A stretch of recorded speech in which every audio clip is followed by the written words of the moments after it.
કાયમના માટે સરખી સહેલીઓ પાણી ભરવા આવ્યાથી મનની વાત હૈયાની વાત કરી છે, પણ આજ મારી સખી પદ્મા કેમ કાંઈ બોલતી નથી? ના બોલવાનું કારણ હશે, ચાલ પૂછી જોઉં. બેન પદ્મા. હા બેન રૂપલી. કાયમ મનની વાત હૈયાની વાત કરો છો, પણ આજે કેમ કાંઈ બોલતા નથી બેની? અરે બેની, ના બોલવાનું કારણ એક જ છે. કેવું કારણ બેની? ગઈ પૂનમની રાતે બેની હું સૂતી હતી ત્યારે મને એક સપનું આવ્યું બેની. અને ઈ સપનાની માલિકો કોઈ દૂર દૂરથી રાજકુમાર સોળે શણગાર સજી આ તરફ આવી રહ્યા હતા બેની. અને બેની એને મારા પાસે પાણી માંગ્યું બેની. પાણી માંગ્યું બેની? હા બેની. પછી બેની? મેં એને પ્રેમથી પાણી પાયું. પછી પાણી પીને તે હલતા થયા.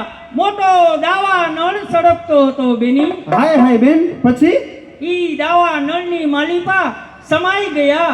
ત્યારથી મારું દિલ બહુ જ ઉદાસ રહે છે બેની, બહુ જ ઉદાસ રહે છે. બેન પદ્મા, તને આવું સપનું આવ્યું બેની? હા બેની, મને આવું સપનું આવ્યું.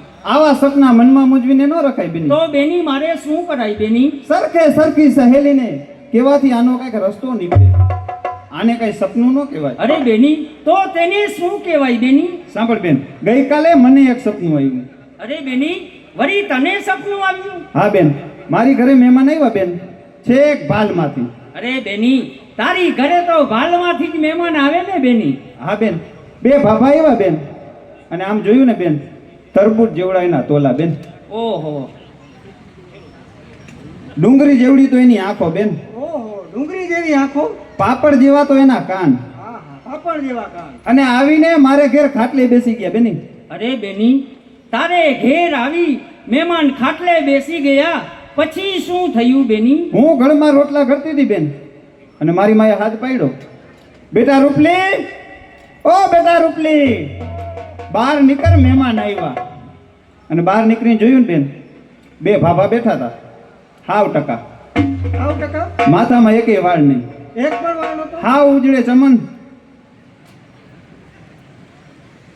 અને મારી માકીએ આમ ડોળા ફાડી ફાડીને હામું હું જોસ, આ ભાભાના દુખણા લે દુખણા.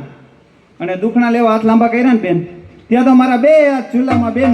આ સપના સાચા ન હોય બેની. તો બેની, તારી વાત સાચી છે બેની.